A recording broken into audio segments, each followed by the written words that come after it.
Alright, hello people, I'm the Duna. This is my rant review for the movie Marooned, which is a 1969 space disaster type movie. Think Apollo 13 and you wouldn't be far off. Just the earlier version of it, I guess. Gene Hackman and Gregory Peck are the two big names, although at that point I don't think Gene Hackman was a big name in 1969 yet. But he's my favorite of the bunch.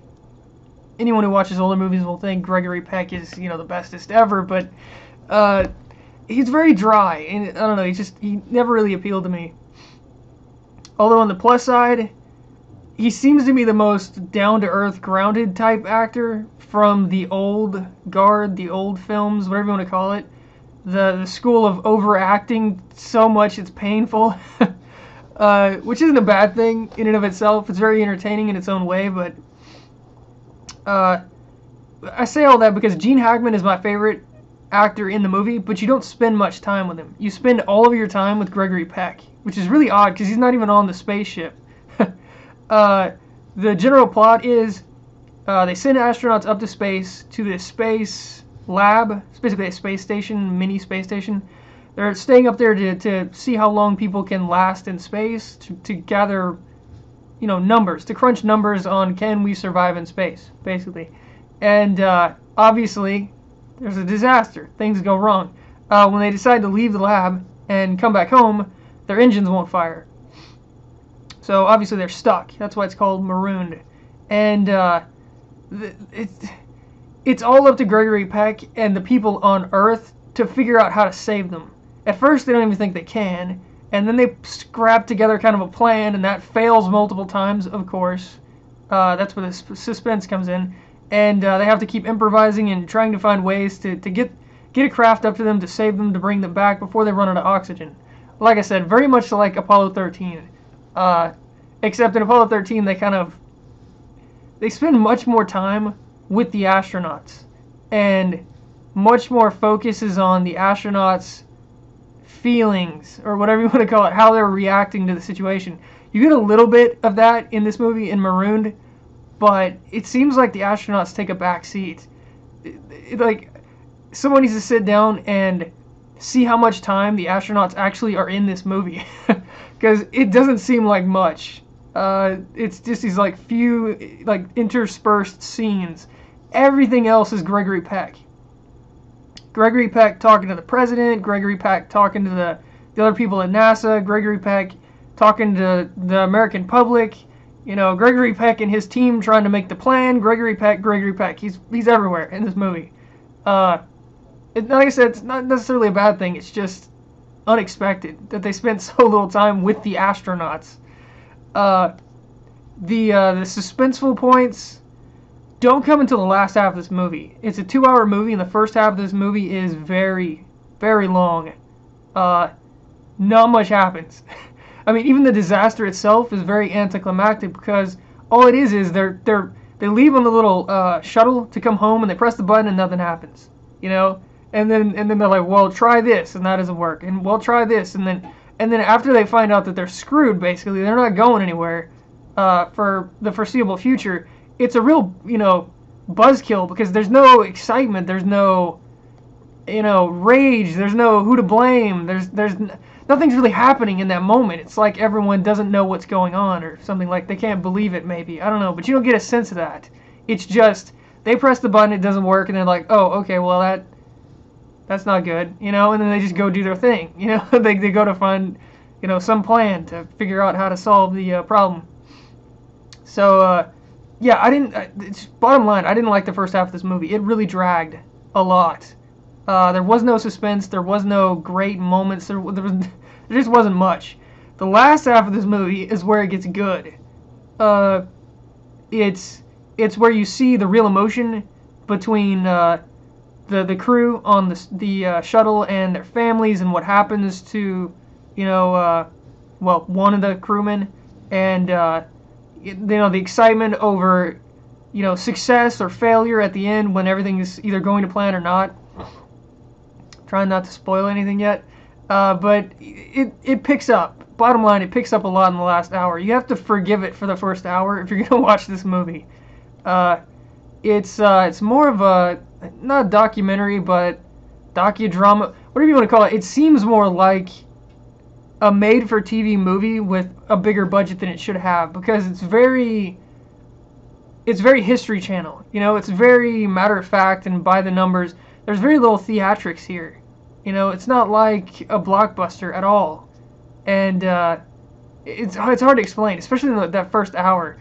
The last hour, they're kind of on their, you know, their last leg, and you know, their wits in and that kind of thing, and you get a little bit of that feel to it, but the first hour, not so much. So, anyways, going into spoilers, the ship, shuttle, whatever you want to call it, shuttle, spacecraft, doesn't activate. They just tell the astronauts to sit tight. The astronauts want to fix the ship or try to fix the ship. That's their plan. They want to go EVA and look for the problem and see if they can somehow fix it. And by this time, Gregory Peck has pulled a plan where they're going to send up this experimental shuttle that's never been flown before on an experimental booster, which is the rockets that send it into space. That's apparently never been run before, with a pilot that has never flown this type of shuttle before.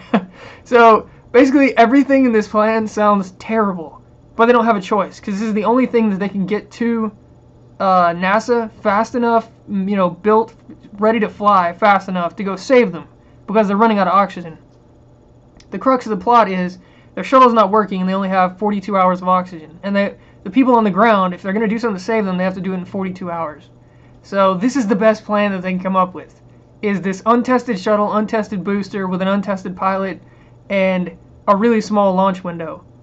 And to make matters worse, they finally cobble all that together, and they're ready to launch, and a hurricane shows up. So the hurricane shuts down their launch, right, I think it's like 60 seconds before they're going to launch. The winds get too high, and everyone's devastated. And you're like, oh, the plan's over, and they tell the astronauts, and the astronauts are devastated, and, you know, they're not happy. They're not happy. They think that there's no hope now.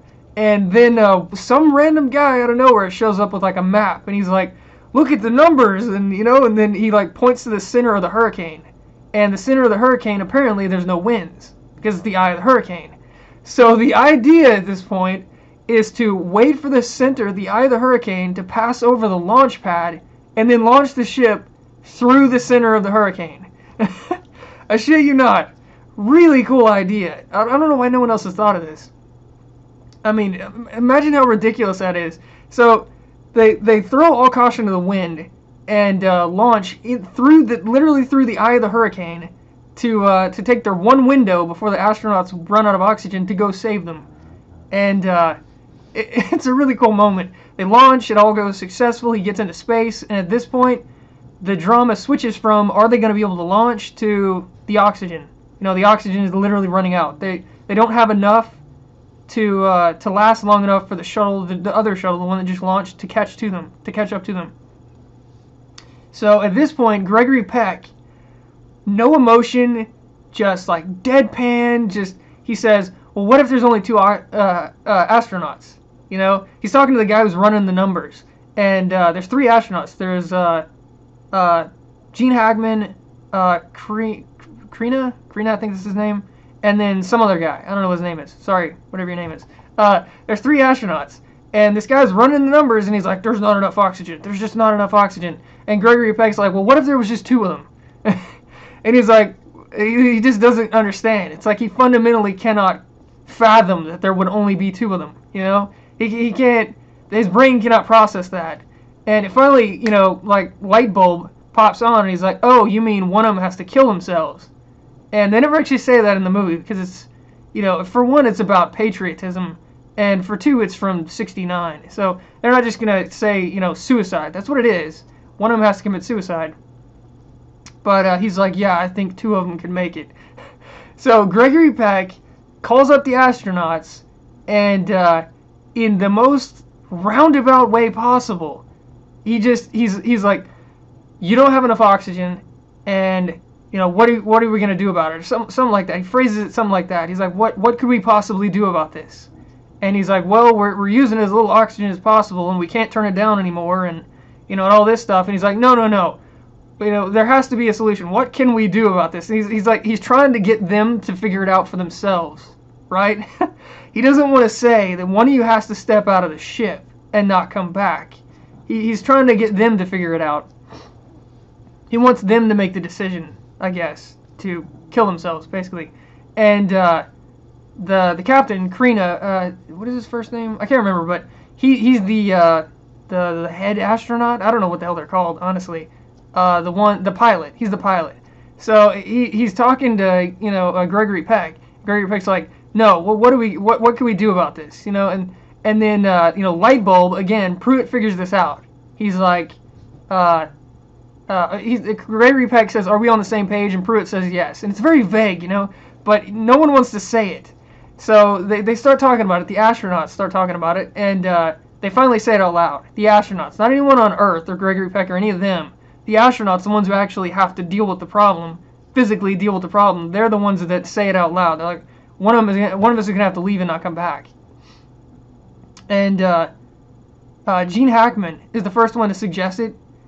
I know he's like, I don't want to just sit here and wait to die, which is what is gonna happen if all three of them stay. And he's like, I'll do it. I'll go. And then Pruitt, the captain, Krina, he decides that he like shifts the attention away from what is a really bad, well, not bad, it's the only idea they have, but a really somber, not happy type thing, and he shifts it to, we're going to fix the ship. But he's not actually going to fix the ship. He wants to go out there and pretend he's going to fix the ship, and then he's going to go off into the sunset, or whatever you want to call it. He's going to float off into space, I guess. At least that's what I got out of it. On Earth, after it happens, they say that it was an accident. That he was trying to fix the ship and there was an accident and he died. I'm pretty sure it was on purpose, though. I'm pretty sure he pulled out his air hose and just died, basically. So the other two could live. So, yeah, I don't know, it was a very interesting moment, and they handled it really well, because Gene Hackman and the other guy, again, I don't know what his name is, sorry, they go out after him, because they figure out what he's doing, I think. They figure out why he's going out there. He's not actually trying to fix the ship. And they're like, no, don't do it. No, you don't have to. And, he's already done it. So, it was a really good moment. Not quite as good as firing the ship, the shuttle through the hurricane. That was really cool. But, really good moment. Another really good moment. Those are probably the two best in the movie. After that, it's all them running out of oxygen, the two that are left. And, just, racing against time for the guy in the shuttle to get to them. And at this point in the movie, it's really interesting because a Russian shows up out of nowhere. No one has mentioned this guy. No one, knew he was coming, or it wasn't even a backup plan. He just shows up in another shuttle, or whatever it is. I think it's a shuttle, some kind of spacecraft. And he shows up and he's trying to get them to get out of the ship. Somehow that's going to save them. I'm still really fuzzy on the ending. The idea is they're going to get in their spacesuits, which don't have any oxygen left. They're going to get out into space, float into space, and then when the shuttle finally shows up, the one that we sent, the Americans sent, he's going to pick them up, I guess, and pull them into the shuttle. I don't know. I don't know what the Russian did. I don't know what his part was. As far as I could tell, all he did was get them out of the shuttle, or get them to get themselves out of the shuttle, which is weird because Houston, or whatever, whoever it was, yeah, it has to be Houston, because they said Texas State Troopers earlier in the movie. So yeah, Houston is talking to them and telling them, you gotta put your spacesuit on and open the hatch and all that. But for some reason, they won't listen to Houston, but they'll listen to this Russian who just shows up in a space shuttle. I don't know. It's a really weird scene. Even more strange, there's no big climactic ending. They get out of the ship, the two that are left, they float in space, the shuttle shows up, picks them up, and, the people in Houston are like, yay, and that's it. That's the end of the movie. I mean, the end of the movie, it's like they cut off the last 10 minutes or something, where there's none of them going back to Earth, there's no parade, there's no interaction with their families now that their wives get to see that, they're not dead. There's none of that. There's no reaction from the president, who was, he's the one that called for the rescue mission earlier in the movie in the first place. They weren't even going to do it. The president calls and he's like, this will be really bad for us in the space program if we don't even try to rescue them. And even though, the odds are we're going to fail horribly, do it anyways, basically. That's what the president says. You don't hear from him again. You don't hear from the families. You don't hear from anyone. All it is there's a really short scene of the people in Houston at the Space Center, and they're like, "Yay, we succeeded," and that's it. And the movie that's that's the end. Really strange. No memorial for Pruitt. Nothing at all. So as cool as those two moments were, the firing the second shuttle through the hurricane, and the scene where Pruitt walks off, and or not walks off, floats off or whatever, and dies sadly. They were really the bright spots in a pretty bad movie, honestly. I'm probably gonna get called on this, but the beginning of the movie, really long, really boring, not very dramatic, not much suspense, not much character development. You don't really get to know the characters at all because they only have really small bit scenes, the astronauts, and everything else is Houston and the plan and all that. And then the last half of the movie, when it finally picks up, it doesn't pay off because the ending is so abrupt. The ending, not much happens. There's no triumphant, band playing in the background where, the parade and everything for the returning astronauts. None of that happens. It seems like I said, the last 10 minutes of this movie is just missing. Like they ran out of time, or they instead of cutting out the garbage in the beginning of the movie, they cut the ending off for some reason. I don't know. It seems odd to me. But the movie gets props for the whole, the hurricane scene. Because that scene was pretty dramatic when they're like, are we going to be able to launch? Are we not? The hurricane's coming in, the winds, that kind of thing. And then the winds are too high and they can't launch, they have to cancel. And then the guy shows up and he's like, like the eye of the hurricane, we can do this, We can launch through the eye of the hurricane if we time it right, and, we have just enough time, and really cool stuff. Easily the best part of the movie. But, yeah, overall, pretty good movie. I liked it for what it was, for the good parts. I liked it for the good parts. As a whole movie, probably not that great. Like I said, overall, probably a bad movie. But the good parts were really good, so, I don't know, I'm cutting it some slack, I guess. And Gene Hackman. Gotta love Gene Hackman. Although he's not really Gene Hackman at this point. If you watch his earlier movies, he's, whatever you want to call it, he's like finding himself or his acting style, or, like, he's not the Gene Hackman that you've seen in more modern movies. That is his own thing, He's not like that. The earlier movies, he's trying to be, I don't know, something he's not. I can't say that. He's trying to be like, I don't know. I don't know how to describe it. I'm at a loss here. He's just not. He's not Gene Hackman. He's not Gene Hackman yet, but he's still, whatever. Good stuff. Anyways, there's a rant review, I guess.